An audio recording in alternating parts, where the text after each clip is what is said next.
and gentlemen, welcome to episode 118 of the MTB Podcast, presented and hosted by Worldwide Cyclery. I am Jared. I'm Jeff. And I'm Liam. You think I was going to say Jeff again, weren't you? No, Jeff's just... For those of you watching, I am getting a haircut tomorrow, so hold your comments. Get out of here. I really am getting a haircut tomorrow. Because because normally your hair is just like not weird. Well, it's not quite this long. I'm looking a little bit scruffy. In this episode, we're going to stand by what we always do, entertain you mountain bikers and hopefully offer some good education of mountain bike knowledge and interesting things in the mountain bike industry. On top of that, we're going to discuss the adventure race that I did, of which I barely survived. Why did you put barely survived in all caps? I didn't barely survive. I survived it. He thrived. I had to make. I won't say I thrived, but I survived. I had to add some drama to it, you know. I wasn't like, "Oh, he did great." I barely survived.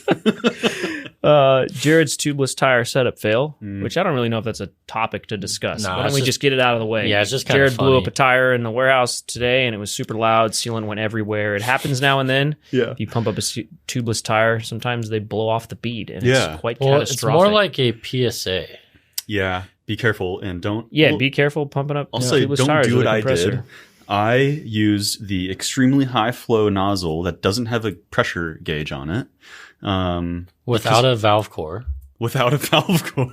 On a why did small you do volume that? tire. That's what you do if you're in the situation where you can't get the thing to beat. Well, that's Otherwise, you because don't even try that. That's what happened last time. I had a really hard time beating this tire, so I was like, all right, I'm going to take all the precautions this time, and I'm going to go full high flow, It sounds no like you valve took core. no precautions. Well, yeah, okay. Yes or no. But that's what I did. I was like, okay, well, if you would have seen the whole dilemma last time, you would have understood, because I think I tried to mount the tire. Everyone like has had 30 that minutes. problem where you can't get a tubeless tire to bead, and you're just blowing air into it with the compressor, and it just won't Seeps seal out. up. It was just wasn't doing that. Yeah. So I was like, all right, well, And that's when you not resort happening to this plan time. B. You take the valve core out. You use Right. the nozzle. So that's the what I pointy did. nozzle. And yeah, it seeded. I was like, oh, maybe there's one more in there, you know? And I just, sure enough, it just, that's what happened. So For all don't we do know, what you I could have did. had 180 psi. In Yeah. I know. yeah. But it just And happened. it was a gravel tire. Like, Yeah. to let people know, yeah, it was like a So small volume tire, small high tire. flow, Yeah, high no flow. pressure regulation. Just be careful, guys. Yeah. Because it could actually be dangerous. You can know. like get a lot of sealant thrown into your eyes at like a high velocity. Yeah. Worst that happened was I just ruined a shirt and a tire. And Yeah, all I know is I looked over and I asked if you were okay, and you were okay, and I just thought, oh, workers' comp claim passed. yeah, it was. Thankfully, we could all laugh about it. You know, It happens. It was mainly Just be loud careful and messy. pumping up and- tires. Yeah. We've all done it. It's much more rare though now with how good combinations are. Yeah. Yeah, the But tolerances have gotten a lot better, but That is 10 the years ago, one- those things blew up Oh all the time. man, I remember blowing up so many like stance conversion, Yeah. stance conversion setups. Those Yeah. are sketch, dude. What is that? Yeah, exactly. You're just like you convert like Stands, no tubes. Yeah, I used to make a conversion kit to make your non-tubeless tires tubeless. yeah, Whoa. yeah. Okay. So yeah, Old school stuff, man. So, Before like, your time, bro. Well, Too young elaborate. for What this. was the? Yeah. there's like a tubeless rim strip that you basically put in that raises the bead hook or the wall to the rim to make a shorter, more like grippable Okay. surface or wall shelf to put the tire on. Interesting. But like nothing was good. Tires weren't good. The rims were all out of whack. Everything was like not perfect, and like multiples would blow. I blow off like 2 a day sometimes, like back in the day, Jeez. because you're just trying to make something work that's not supposed to work. Wow. But Also, thankfully, there wasn't a ton of sealant in there. There was only like an ounce of sealant in there. Where it still went everywhere. It still went everywhere. Huge mess. Could have been so much worse. Yeah. So yeah, you know, The- it was all good. Yeah, the last one I blew up was also a gravel road tire, but I had already filled it up, test ridden it, brought it back, working on a computer, then it blew up. Yeah, Yeah. Crazy. I don't even know if I've ever seen it happen at the shop. I think Jason did one. Oh yeah, it's one. happened Yeah. at least a few mechanic. times here. Yeah. Okay. Not yeah. as common anymore. It's been a but while. Be careful. Be careful. Tubeless tires Yeah. are dangerous. Don't do what I did.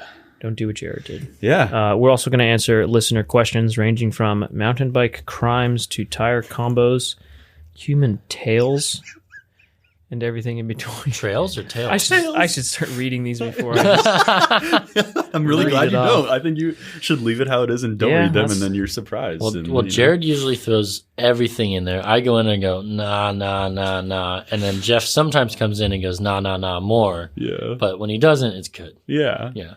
Daniel's fun fact, a new segment of the episode. Yes. You are more likely to be killed by a cow than a shark. That's right.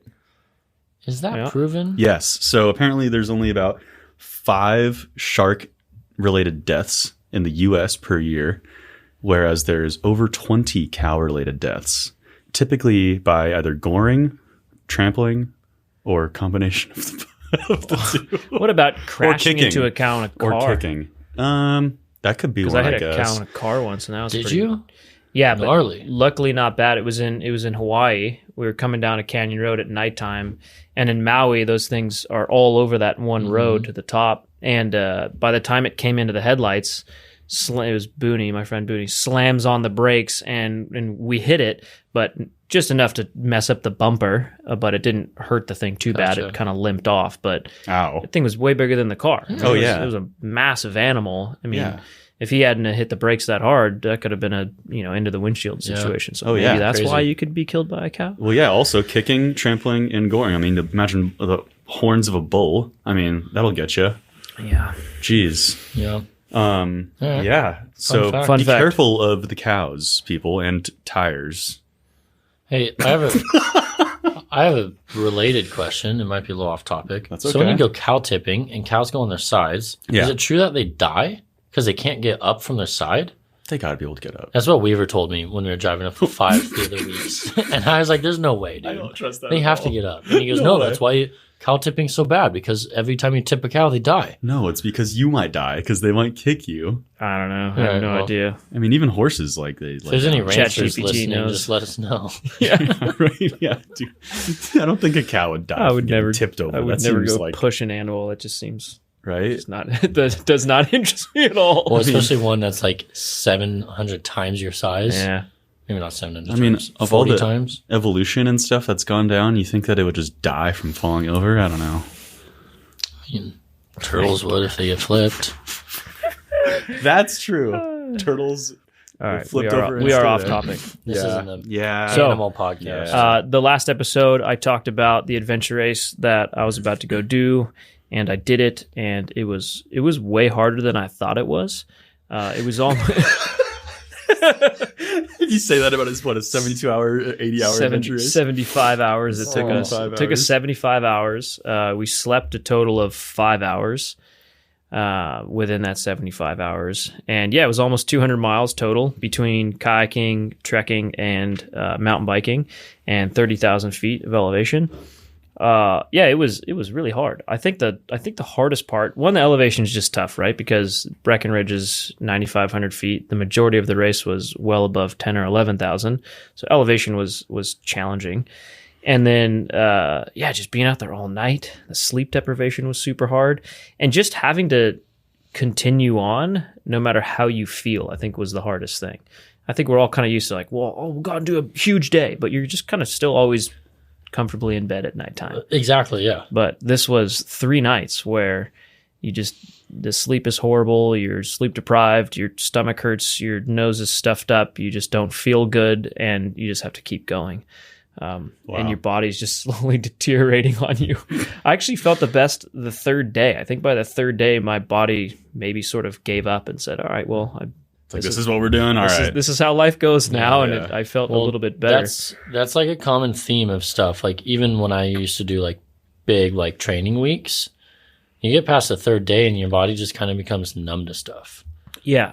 There's a Netflix documentary called The Iron Cowboy. I've seen it. Yeah. Yeah. I don't remember the guy's name, he but runs he 70 did marathons or Ironmans in a row, right? 50 Ironmans in 50 states in 50 days. Yeah. Wow. That was the goal. And they made a documentary about it. It's pretty interesting. And I think the worst condition he was in was that, 4th or 5th day, his body was just falling apart. His feet wouldn't fit in his shoes.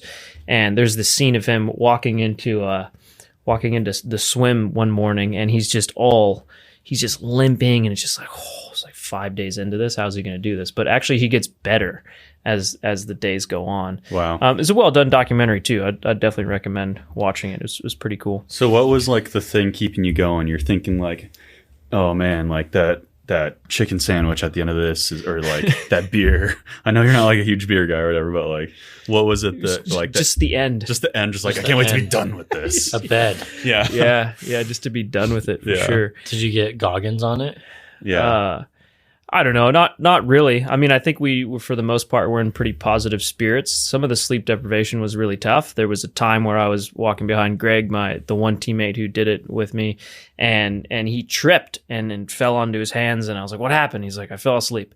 What do you mean you fell asleep? You were walking over like a rough patch of rocks. He's like, I had to close my eyes, and he just fell asleep walking. I'm like, all right, we're going to have to lay here. But the weather was a lot colder than anticipated, and that nightly dew that would come through those canyons would just kind of get you soaking wet, even though it wasn't raining.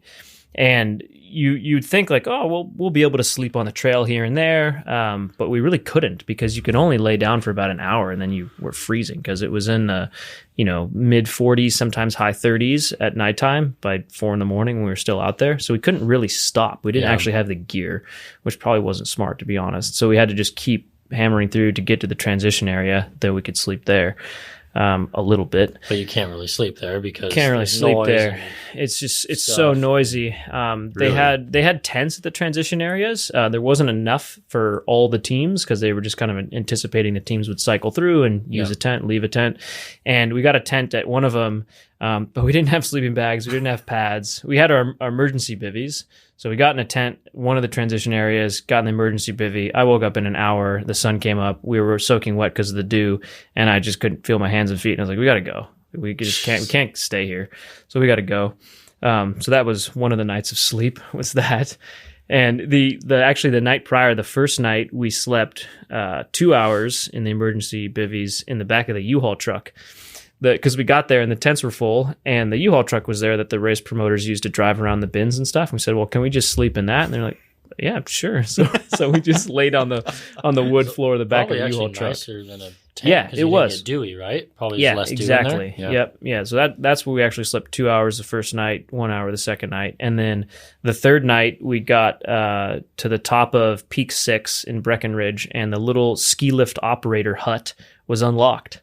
So we slept on the wood floor in that thing for 2 hours. Amazing. At like 12,500 feet. Yeah, because the last leg of the race was a 27-mile hike, and we started it at 8 p.m., finished it the next morning at 11 a.m. But we were at the peak around 1 or 2 a.m., and that's when I opened the door to that thing, and I was like, there's nowhere else to sleep on this leg, so let's just sleep in this little hut for a little while.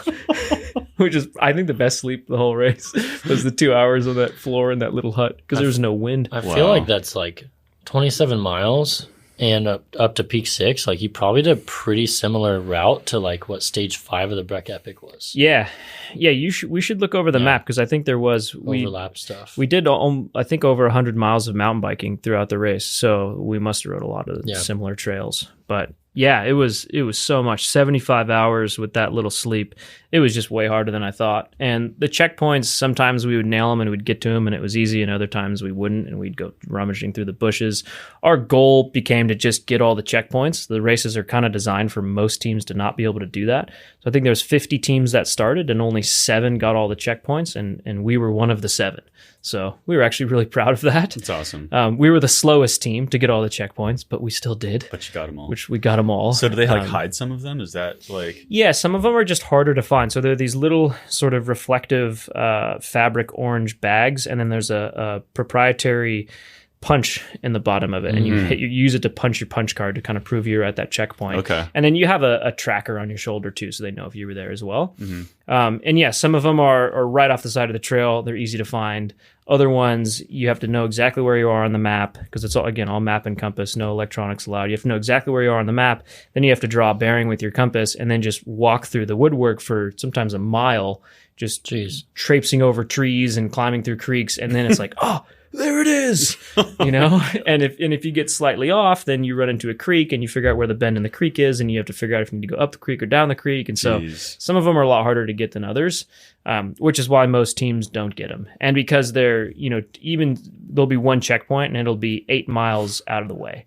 And that's why checkpoints are weighted way heavier than time in these adventure races. So if you get all the checkpoints and you're 10 hours behind a team that got all of them but one, you still win. So checkpoints always take precedent. That makes sense. So yeah, it was that was wild. That was super hard. It was way more That's challenging so and gnarly than I thought it was going to be. gnarly. And Just really out of the comfort zone. What are you doing this weekend? So then this weekend, just the way the scheduling worked out, I'm doing another adventure race, but this one seems like a walk in the park. It's only 8 hours long. But they are really fun. As hard as that was, It sounds like a lot of fun. it was very much, you know, at times it was actually fun, but at times it was just miserable and just so out of your comfort zone. But it was all type 2 fun, right? Like in the moment, it's not that fun, but after the fact, you feel really proud of yourself for doing that. It was a true misogi. It was an experience that was so out of the comfort zone, it just brings you a new light of what you're capable of as a person. So That's awesome. I feel like pretty cool. I would be in for 24 hours. I was going to say, like an overnighter. Yeah. Like 24 That hours. 36-hour one we did a couple years ago Yeah. seemed like a walk in the park compared to 3 sure, days. yeah. Crazy. Yeah. Because, I mean, when you have gnarly travel days, just with certain stuff, like we almost don't sleep for 24 hours already, you know? So, Yeah. like, you're just doing heavy activity and, you know, navigating with that. But Yeah. more than that, I don't know. That's pretty cool, though. Yep. One of our listeners, sent an email, basically saying like, good luck. And he said that he had a couple of adventure races under his belt. And one of his teammates had accidentally he sat down or put like his pack on his anthill.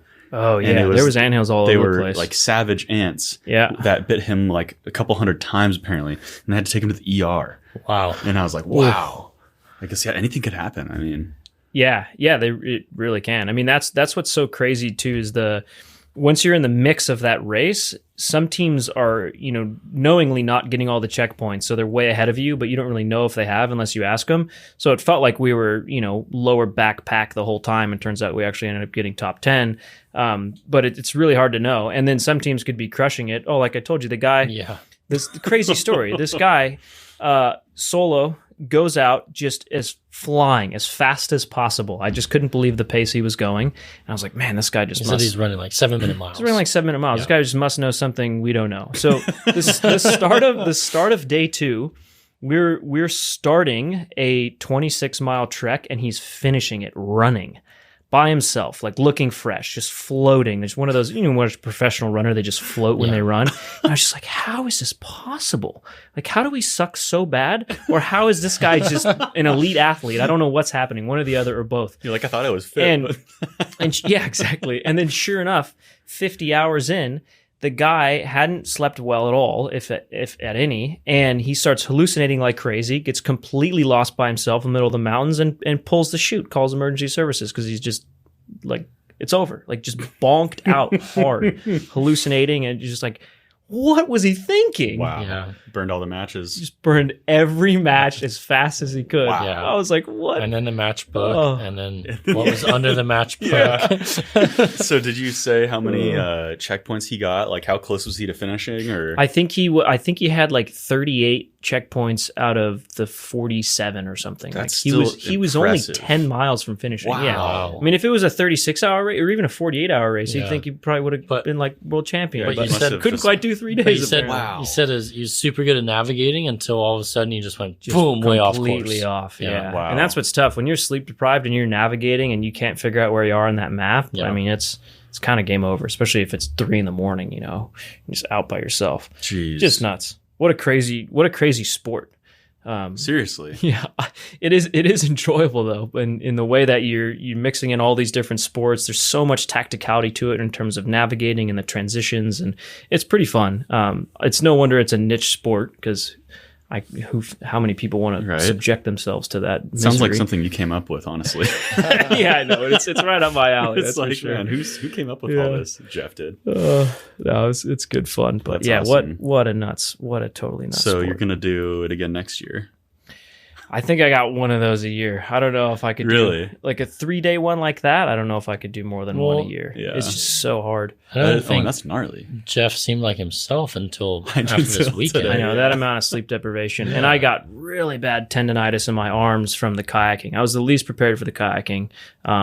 And 20 miles of kayaking, my arms were just destroyed. And it was right off the bat, right? It was right off the bat. Yeah. I mean, that's like going out for a marathon, never running before. That's like pretty much what you did. It's like the kayaking kayak part. version. Yeah. It's Yeah, like, that was really dumb. jeez. Yeah. The lake kayaking was brutal. And it's just hard to do that. It's not, it's easy for me to ride bikes and run all the time, but I can't 'cause you kayak do every that. day. Yeah. Yeah. And then you had to just go ride your bike after accessibility, that. right? Yeah. Yeah, exactly. That's wild. Yeah. Good sport. Crazy times. But That'll be great memories. yeah, great memories. I think I'll do one a year. Nice. Of the 3-day ones. I'd say that's almost type 3 fun. Right. Like past Yeah. type 2. Yeah, not even fun after the fact. Yeah. Just still like, oh god, Like, why did I do why that? did I do Why that? did I do that? And then like a week and a half, you're like coming around. A month, you're gonna be like, yeah, that's cool. Yeah.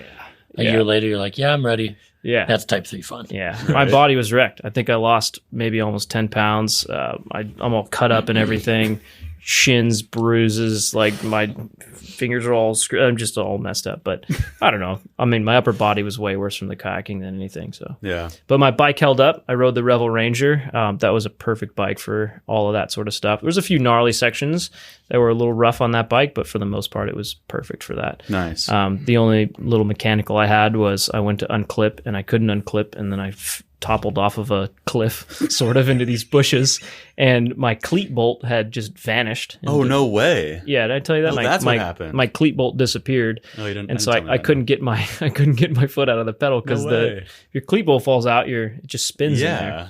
So what'd you do? I had to take my shoe out of my foot out of the shoe, and then I used a rock to pry the Crank Brothers the spring, to get the shoe out. And then I was like, oh yeah, the cleat bolt's gone. Okay. And then on the down tube of that Ranger, the little bolts that hold on the little rubber frame protector, that bolt actually ended up working as a cleat bolt. Oh, that's amazing. Not perfectly, but enough to finish the second leg of that ride. Dude, because if that didn't work, I mean, you're screwed. Well, Yeah, I would have had to just take the cleat off entirely and ride it flat pedal style. wow. But other than that, our bikes held up, and That's good. gear-wise, everything held up. Actually, Greg's trekking poles, both of the little things that hold the poles rigid broke somehow, like just from the abuse. What do you mean? And like those little buttons that hold the when trekking you extend poles. them and clip it back in Yeah, or whatever? exactly. Both of them broke. And I had spare water bottle cage bolts just in the bin, and we duct taped those in there, and it worked. Yeah. Nice. So other than that, like, it was pretty smooth sailing, other than, all things considered. Wild. So good times, good race. I don't know if I recommend it to anyone, but it's good fun. But you're doing another one this weekend. What are the distances like on this one you're about This to do? one's nothing. I think it's 5 miles of kayaking, Okay. 24 mountain biking, and then 10 on foot. Oh, jeez. So, You'll be home in time for lunch. I mean, considering that's what a I did, Saturday. it geez. just seems so easy. Oh, my gosh. Yeah. Oh, yeah. And you said you did like 100 miles on the bike or something over the Yeah. course of the 3 days? Yep. Nice. Yeah, it was fun. I mean, Breckenridge is beautiful. That whole area, we got to ride so much. And yeah, you saw a lot of it when you did the Breck Epic last year, right, Liam? Like, Yeah. It's just Love it's it. an awesome area. I mean, similar Rocky to Mountains you, are I probably incredible. wasn't like taking it all in. In fact, we might have been taking more evidence since we were following him around. yeah, that's Yeah. right. Yeah. But yeah, it was awesome. I like Breck a lot. Yeah, me too. It's a hell of a place. It really is. The trails are awesome. It's a beautiful town. Yeah, I really enjoy it. I'd like to go to Breckenridge every summer. Yeah, that's a good goal. Sounds good. Well, anything else, or should we jump quickly into this first listener question? Let's do it. If you had a tail, what kind of tail would it be? Did you sneak that one in there? No. Somebody actually asked that? this, yeah. I was kind of going back and forth between like a tail from like a chocolate lab or a tail from like a leopard or like a panther, like a huge one that you can really for control. sure, you would know? have thought Bean's cat. I or thought Bean's about tail. Bean's tail, yeah. I mean, I would who wouldn't? I would like either one of two things: either a big, fluffy, beautiful foxtail, Oh, or for practicality, if I'm still going to continue being a human, I would like one of those little nubs that pit bulls have. I was thinking. You could probably hide that behind your waist belt. No one even notices. I was thinking, you know how sometimes they clip those a little long? Oh yeah. So they're like 3-inch, 4-inch little tails. So you can still hide it, but you can still wag it. you if wanted to show it off as a bar trick. Yeah. I bet you I have a tail. I thought it would be kind of cool to like grab something with it, you know? Are you happy to see me, or is that just your tail? You know? Like, you know, when like cats like walk up to you and they like kind of like touch you, they're like Or rub you with their tail. I would pick an orangutan tail where like I could like cool. hang on to trees with it. That's what I'm talking about. Yeah. Yeah. Now you're thinking. Yeah. I'd probably go Monkey along boy. those lines. Like another limb, you know, if you're going to have it. Pretty use much, it, yeah. You know? That'd be cool. Yeah, that'd be super cool. Well, all right. I need to add some more tonic to my beverage. So time for you to promote this episode's sponsor. Oh, yes, of course. And now, a word from our sponsors. In a world where trees shiver in fear every time someone goes to the bathroom, Oh no, not another branch. one hero rises from the depths of the laundry basket to save the day. Introducing Reuse-A-Roll. Reuse a roll, reuse a roll. When you're done, give it a twirl, wash it clean, hang it high, use it again. Oh my. Gone are the days of flushing your hard-earned money down the toilet. With Reuse-A-Roll, not only will you save trees, but you'll also save money on your monthly TP budget. Thanks for giving my branches a break. With Reuse-A-Roll, I'm not just wiping away my problems, I'm saving the planet. Made with organic fibers and designed for maximum comfort and cleanliness, you can wash and reuse, making each trip to the throne both eco-friendly and economically wise. My family used to argue about over or under. Now we debate wash or wear. For those of you worried about cleanliness, don't sweat it. Our patented clean and green technology ensures that each sheet is just as fresh as the 10th time as the first. It's soft, it's neat, eco-friendly and sweet. For every bum, big or small, Reuse a roll has got it all. So next time nature calls, answer with a clear conscience and a cleaner planet. Reuse-A-Roll, the toilet paper of the future. Today. Be the change with every wipe. Reuse a roll, you're doing it right. Available now at eco stores near you. Trees everywhere. Thank you for your support. And now, back to the show. Oh, man. That toilet paper is really good. I've been using it lately. Yes, and for those of you that want to watch the making of that commercial, we Let's make it a reel. The professional Oh, yeah. actors, For the the MTB professional Podcast. actors are on YouTube doing that one. Yeah. ChatGPT, thank you for helping us write the best toilet paper ads ever. Jared wrote that. What are you talking about? Yeah, very impressive original content there. Speaking right. of original, how about this listener question? What attributes make a tire good for blown out and dusty conditions, deep granite sand? What are some tires that work well in these conditions? So I'm assuming deep blown out granite sand is kind of like mammoth, like this, how the Sierras get this time of year. Kitty litter, as I like to call it. Yeah. Honestly, like good, decent mud spikes are good for that. That's what I was going to say, right? I, Like a I would shorty say not quite that far, Yeah, but a Magic Mary. Magic Marys Mary. are Something with awesome big for that. knobs. Magic Marys are the best for that. See, Yeah. here's where Magic Marys are a little bit sketchy in that because I've tried this. They work amazing in that kitty litter soil. And then you get to hard pack spot. And the second you hit the hard pack spot or the pavers, you know the pavers, pavers yeah, are they- on a they lot of just bike roll like parts. They just crazy. roll. The knobs want to roll Yeah. and it makes the bike feel really What unstable. about like So, the Argotol? The Argotol from Continental would be really good. yeah, actually, that that's could what be a that's good made one for. Yeah. that. Yeah. Big Yeah, knobs. Shorty's a touch too far. Actually, Specialized Hillbilly is pretty good for that. It's a good mixed, almost mud tire, but not quite. Nice. Yeah, and then there's a prototype Maxxis leaked I saw that. that looks like it's exactly this tire. Like it's a- basically Slightly updated shorty. it's basically a DHF and a Shorty had a baby. Mm. Yeah, That sounds cool. yeah. Speaking of mud tires, have you ever had the pleasure and the gift of running a wet scream? Yeah, I have. Really? Yeah, I We spent raced out east for a whole year. a whole That's true. year in 2009 racing downhill on the East Coast, and it was just muddy as ever every weekend. And a couple unreal. times I ran wet screams. Wow. Or clipped wet screams. A lot of times Yeah, they were just okay. too spiky, so we'd clip them. Wow. A lot of never people- even seen A lot one. of people will clip Dirty Dan's too for that reason. Okay. Schwalbe's Yeah. version of a wet screen. Wow. Yeah, that is, talk about miserable, doing a downhill race, and all weekend it's just pouring and covered in mud, and you're running mud tires, and everything's a mess, and All your gear. I'd rather do a 3-day adventure race. Yeah. That's crazy. Oh my gosh. All right. Well, there you go. Basically like a mud spike and nothing too crazy. Yeah, but close to it. But just consider, I mean, if there is sections where there's pavers or there is hard pack, because that's what's tough even about Big Bear sometimes. Is there's areas where it's just this really softy, sandy, loose stuff, and then there's areas where it's loose over hard.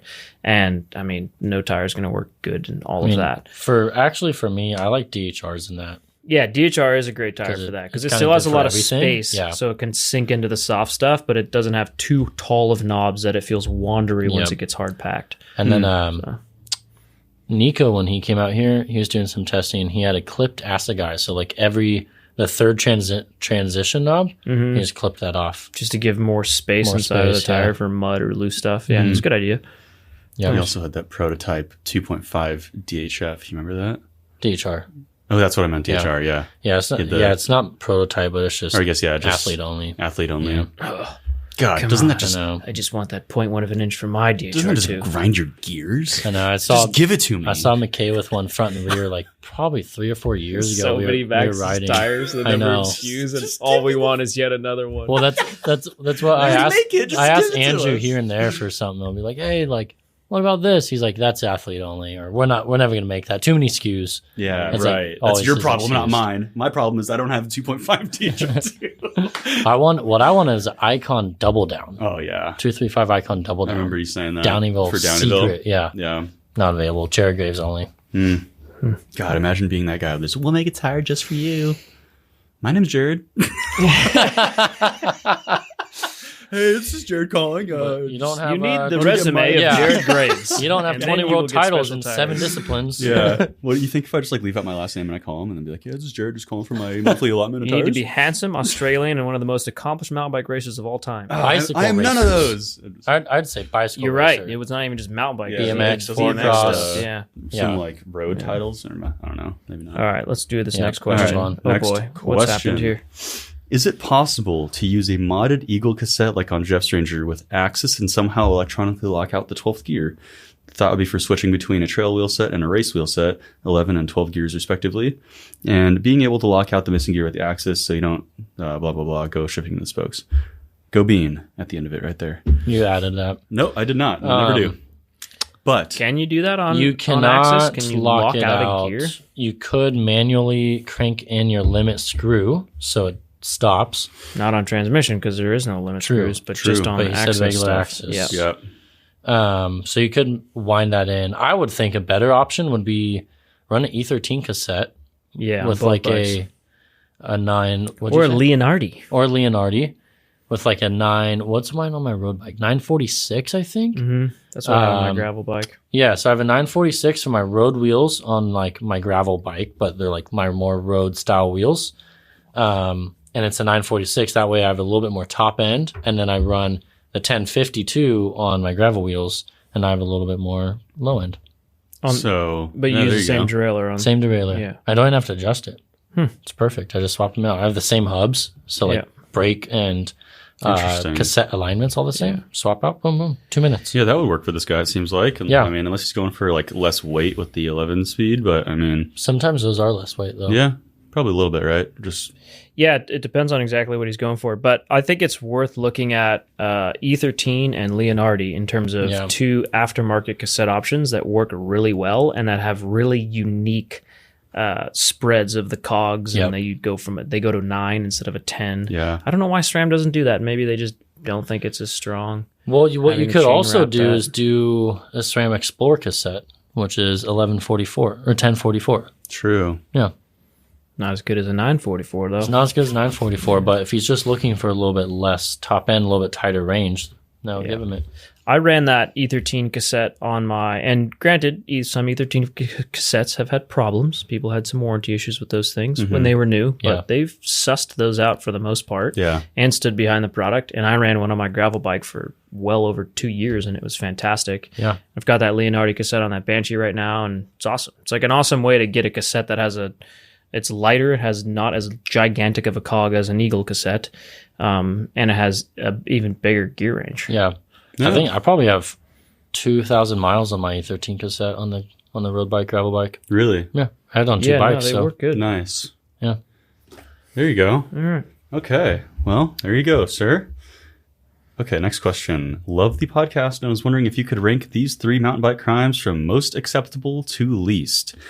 Number 1, mixed suspension. Number 2, mixed tires. And number 3, mixed drivetrain. And we're talking about brands, mixing brands. Mixing brands on your components here. Wow. I don't know. Those are all 3 highly punishable. These are all highly punishable. Mm-hmm. I'm going to go ahead and say, for me, the least would probably be mixed suspension. Agreed. Really?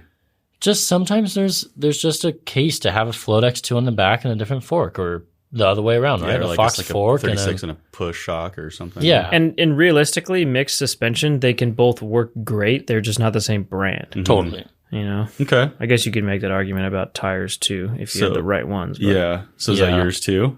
Mixed suspension. Mixed suspension would be least punishable. So number 3 I'm going to say tires.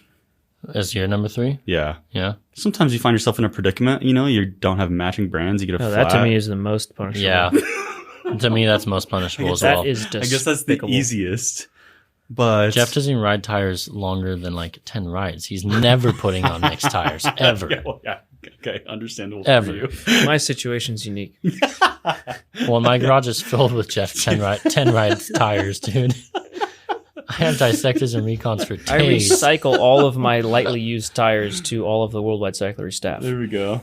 Yeah, I just finished those Ventures or those WTB gravel tires that you gave me. Yeah. Yeah, I put another 100 yeah. miles on that. For me, I'm going to say least is suspension, second is drivetrain, as we were just talking about mixing drivetrain for certain situations. Mhm. And the most punishable and what I will never do is mix my tires. Very interesting. Drivetrain's also a tough one because just putting a different cassette on like a full Shimano or full SRAM drivetrain and you just swap the cassette out, that's totally acceptable Yeah, in that every doesn't way count. possible. But yeah, it doesn't count. But if you're trying to put a Doing SRAM mono. SRAM SRAM mono mono. shenanigans Like and Jared yeah, did. that's I'm where- amazed we even allowed you on this podcast after that. I know. But that was just Did you because it was consider a- firing him for that? Okay, that's because the XTR shifter and derailleur were a gift, and I was building a bike, and I needed those 2 parts. And I was like, well, yeah, I'm not going to just throw these away.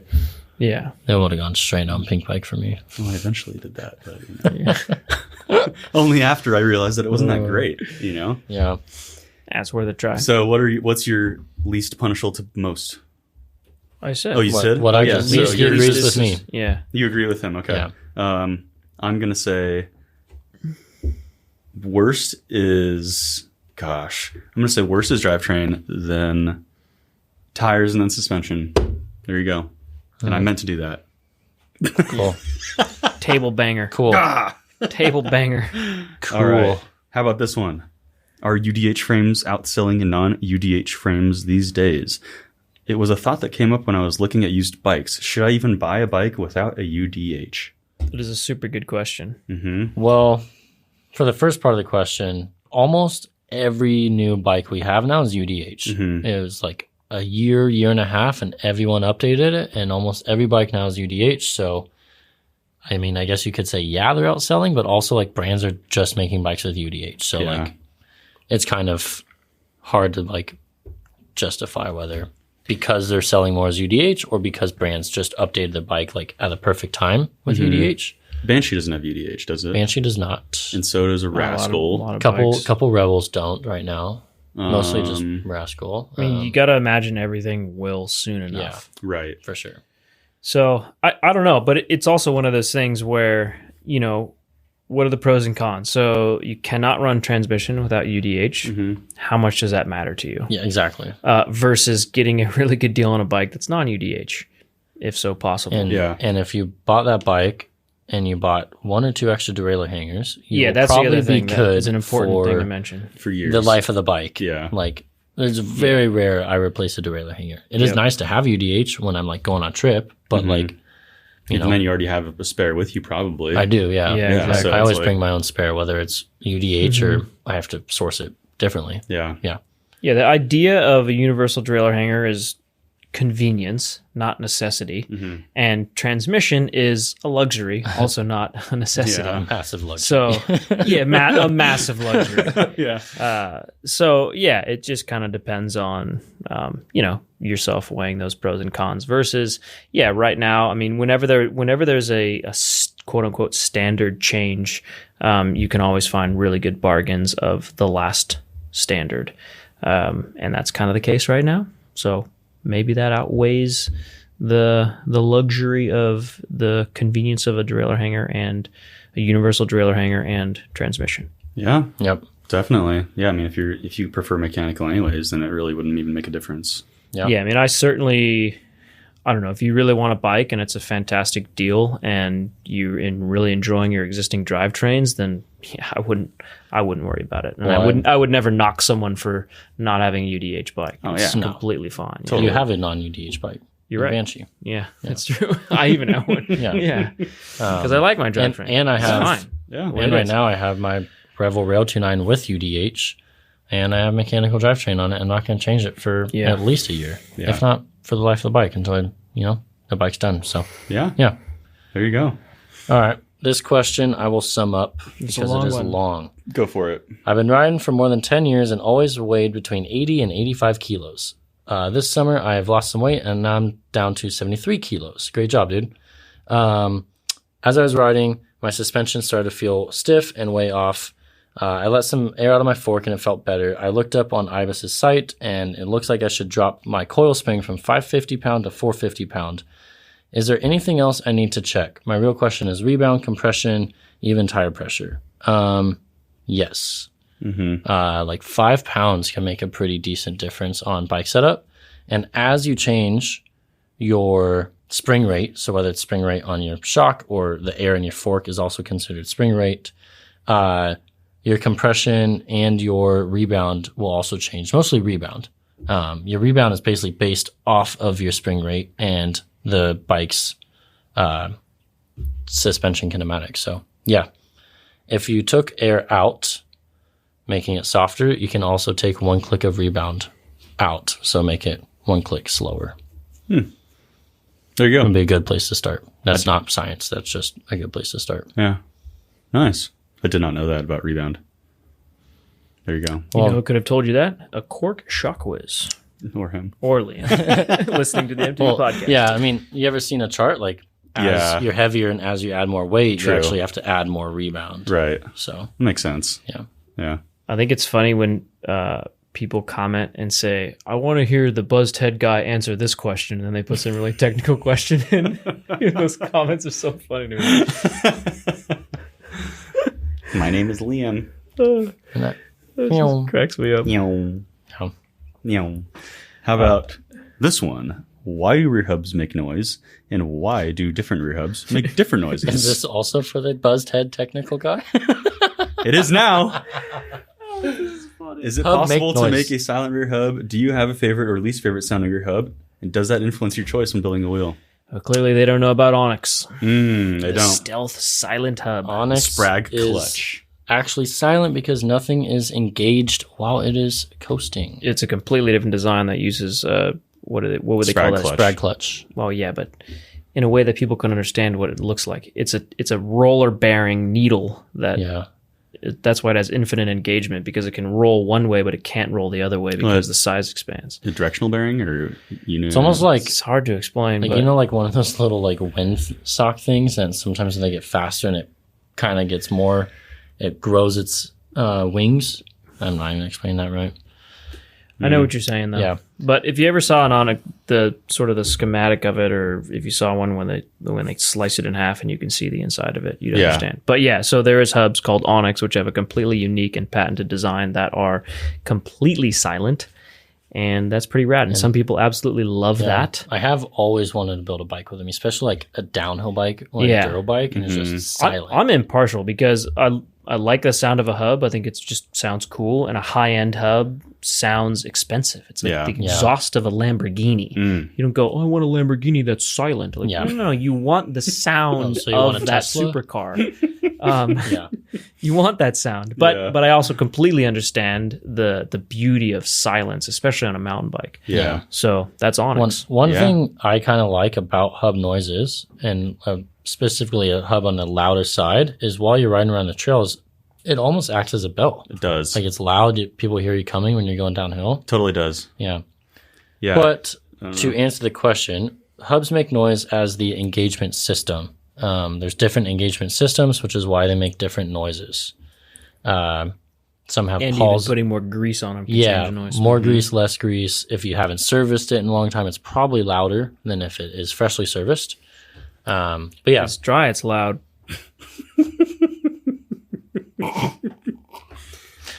Weird how hubs do that. Yeah. All hubs are different. Yeah, hubs are different. and then the other, I don't really have a favorite sounding or least favorite sounding, but my preferred hub choice on any setup is usually DT Swiss because Star Ratchet system is just so reliable and so easy to work on. Mm-hmm. And you can easily change the engagement from 18 tooth, 36 tooth, 54 tooth, depending on your bike setup and what you want. Yeah, it's true. So Yeah, that is really nice about DT hubs. yeah. I like the Industry 9 hubs. Yeah, me too. I just like the look of i9 hubs, the USA made fact, I don't know, just Yeah. cool. Yeah. Yeah. I visited the factory. It's just awesome That's to see it cool. all in real life. That's super Watching cool. those Industry 9 aluminum spokes be laser etched right in front of me was like, that's cool. Yeah. Yeah. That's I cool. want that one on my bike. Seeing the whole rack of the tree of all the hub shells That's cool. getting dipped And for the anodized and all the anodization, different colors, it was like, wow, that's pretty awesome. Yeah. That's super cool. Yeah. Yeah, and that's what I like about them They- is I guess like not only are they super high quality USA made and have high engagement, but like you can get, whatever color under the sun you want. Yeah, in terms of customization, nobody beats them. Yeah. Yeah. I do think they look fancier than DTs. DTs are a bit Oh, boring. yeah. Yeah, DTs I mean, are it's- definitely boring. It's Swiss, right? I They think don't look expensive or bougie No. by any means. They internally, I've heard the motto, similar to Henry Ford, of that you can have any color you want as long as it is black. Yeah, yeah, that's totally true. Yeah. But I would say second choice I would go DT. I mean, it would be cool to ride a set of Onyx hubs, and like I think those are also kind of in the i9 camp where you can get, crazy with your customization. Like They actually have they have some cool really colors. sick The limited cooler, colors like, too. They have like powder coated. they have a color of the month that I've Really? always like. There's some that are like hammered metal or something, and I've always wanted to build a set for that, and I just never pulled the trigger. I've seen that, like they're like the fluorescent yellow, Yeah. and like those with Maguras, like ooh, you can get a little crazy. Yeah. But yeah, Okay. there you go. This one's kind of a comment and a question. You should make an online bike tracker like the Domino's Pizza Tracker. You type in your order number and see status updates. Your frame has arrived at Store X. Waiting suspension. Jeff has snuck your bike into his bed. But also, are there any good bike tracking systems out there? Apple AirTags seems to be mentioned often, but requires an iPhone user to be nearby. I put one on my cat, and it doesn't really help unless he's in someone's house. Is that true though? Because you track bikes when we travel all the time. And Yeah, so the way AirTags work is essentially it's a pretty unique system. So that tag is constantly emitting a signal, and anytime it's near any Apple device that has like any new modern Apple device, it will ping that and then relay its location. Gotcha. So have to it be does an require iPhone. Apple devices, which makes it extremely useful in the United States where there's Apple Yeah. devices everywhere. Makes it less useful in other countries where Android is more dominant. But there's a ton of other trackers that are Android related that Samsung makes, and Tile, Tile, they make a tracker that works for Android phones and iOS phones. But it's not meant to track your cat necessarily. Well, they do have GPS like collars that you can get. They on do the have window. those, yeah. you have one for Yeah. Bean. But no, because she's just go outside. Indoor the house. cat. Yeah, indoor cat.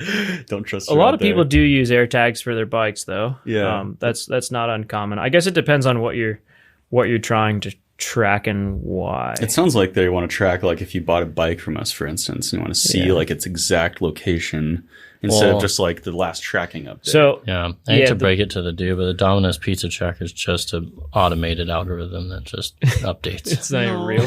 Don't say that. I love the pizza. It's the kind of thing that it would if our business was infinitely more profitable and we just had a lot of extra time and money to build fun things, like that's what we would build. That would be really cool. Random cartoons showing you your bike and where it is. Yeah, that would be really cool. I mean, AI animations of Jared in the shower with your bike being built, things or like that. maybe they're actually real. That's your quiz. Right. You know what would be actually, I mean, you could have an option like, extra $150. I don't know how much an AirTag costs, but like add an AirTag to your $20 bike. or $30. Oh, is that how much they cost? Yeah, Yeah, so but the then you have owners of them, right? So well, it the doesn't problem with fully work. AirTags, and this is being fixed in next month actually with iOS 17.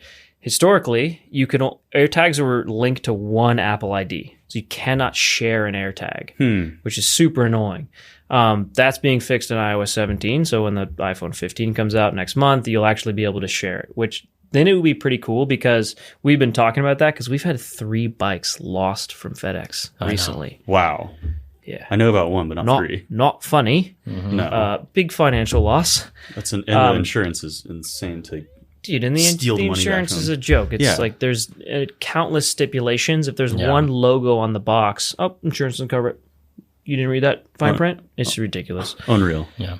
So, anyways, I was actually talking about this with Tyler, who runs a lot of our logistics at lunch today, and AirTags and things like that. Because it's a huge issue. Me and Tyler have been banging our heads against the wall for a month about this. Yeah, so I think once iOS 17 comes out, Apple gets really good adoption on their new iPhone OSs. A lot more people will be able to share AirTags. And for us to even be able to ask someone, hey, do you have an iPhone? If they say yes, it's like, great, what's your Apple ID email? We can then share this AirTag with you, and you can see where your package is on the way to you.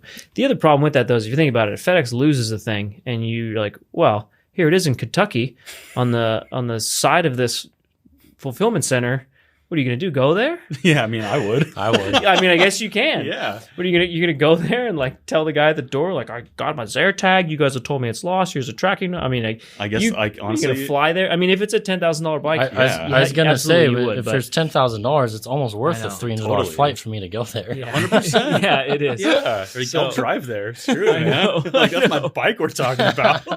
It's my baby. That's my baby.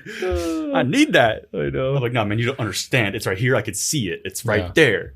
Like, Right behind you. but I mean, realistically, what's the same situation like if it gets lost at the airport? Like, you're going to do the same thing, Hey, listen, I'm looking at it. It's right here. Like, Yeah, true. an You have airport, some level of reassurance. that's like the best situation in terms of it being around more iPhone users because like you're almost guaranteed to have people around it. Yeah. Like, hopefully they didn't just drop your bike off at somebody else's house. They're just like, true. And they don't know what to do with it, and it's it's just theirs sitting now. there. And Yeah. I don't know. I think AirTags are a cool system, and Apple and Google are actually now starting to work together to make them cross-compatible for both devices, and more so on the privacy side. So if someone has an Android phone, you can drop an AirTag in their backpack, and then they don't know that it's following them around, or vice versa. Yeah. So they're trying to solve that problem before they're trying to make it all cross-compatible. Yeah. But Yeah. I don't know. It's a cool idea. I brought that up to Trevor today about that part of AirTags. Yeah. And how they emit a noise or they alert an iPhone if someone Yeah. basically dropped it in there. Yeah. And he goes, why would you ever want that? I'm like, well, if you're maybe a female and someone drops it in You're your not hair. being following stalked, you? Trevor. Yeah, and he about goes, stalking. oh, I've never thought about that. I'm like, yeah, because most people aren't weirdos, but that's an issue that is out there. I had one in my bin that I shipped from Colorado back here, and it was actually really fun to watch it. Yeah. It was like, oh, here it is. It's on the 15. It's like it's making its way west. That's awesome. When- But I wonder if the FedEx driver got that notification. He probably gets them all day. Yeah. Like the FedEx driver Probably, on right? those big routes Yeah. where they're driving with who knows how many AirTags in the boxes in the back of their truck for Wow. hours at a time. We sneakily checked Jared's bike when he was still in Whistler. Yeah. Oh yeah, that's right. But it wasn't in Whistler. He was Vancouver Island. no, he was in Orange County or something. Oh yeah, then you Oh, went to yeah, because that's you right. flew That was back the to day I got Newport back, or yeah. something. We're Yeah. like, he's back in California. He didn't tell us. An AirTag is kind of near you. You're not safe. And there is some cool. So Muck-Off and Lesign, both brand, and Topeak, right? All three of those brands. I'm not sure about Topeak, but definitely Muck-Off and Design. make ones that you can either hide in your like valve stem. I think Muck-Off has one, which to me doesn't make sense because then it's going to wobble in rotational way. So I wouldn't recommend that. But the ones that go into the water bottle cage is a great idea. Yeah, they Yeah. make some that go inside the steer tube. Yeah. Yeah, or your head tube. So or there's ways to something. hide them in Yeah. your bike, Yeah. which isn't a bad idea. Yeah, I think that's the best because I mean, realistically, if your bike's gonna get stolen, like a sophisticated thief is gonna be like, they're gonna know it's gonna be in the water bottle cage or like Yeah, the in your thing head is tube, you that's gonna just, be like most thieves are not sophisticated, so you're True. just banking on the yeah probability there. yeah. Yep. Well, anyways, that is all we got for this episode. We're running up on the hour time limit here, and I've got to go do some running. Me too. You gonna run? Yeah, What are you gonna do this evening? I'm going out to Chillax. dinner with Austin. nice. Mandate? Bro date? A little bit, yeah. Mandated mandate. Yeah. Mandated mandate. Yeah. On my last mandate, I ran into Jared. That's right. Well, That's your favorite spot. Daphne's? No, The other one. Where else would I go? Urban Three Plates. Amigos? Urban Plates. Oh, I Yeah. do go to Urban Plates a lot. Yeah. I got a plate pass. Yeah, give it It's a to good deal. $5 a month for 20% off all your food. That's a good deal. And brought to you by Urban Plates. Yeah, there's We have sold out. Speaking of actual ads, if you're listening this far, Kettle, we just dropped a mountain bike specific short called the Skid Mark Short, which has a very much knee pad friendly mountain bike cut in terms of inseam length and size and back rise and pockets. It's pretty dialed in. Yeah. Super dialed in. Pretty proud of it. If I say so myself, the tan photos look pretty good on the website. Yeah. So look at them. Yeah, they do. you were the model. Maybe. Very nice. Maybe. Very nice. Or similarly tattooed fella. Liam is also the model for the bib if you want to see the shape of his schmeckle. And that's it for episode 118. Thank you very much. See you guys later. Oh, we love you. Kept it PG. Cheerio. See that? Is schmeckle in the PG?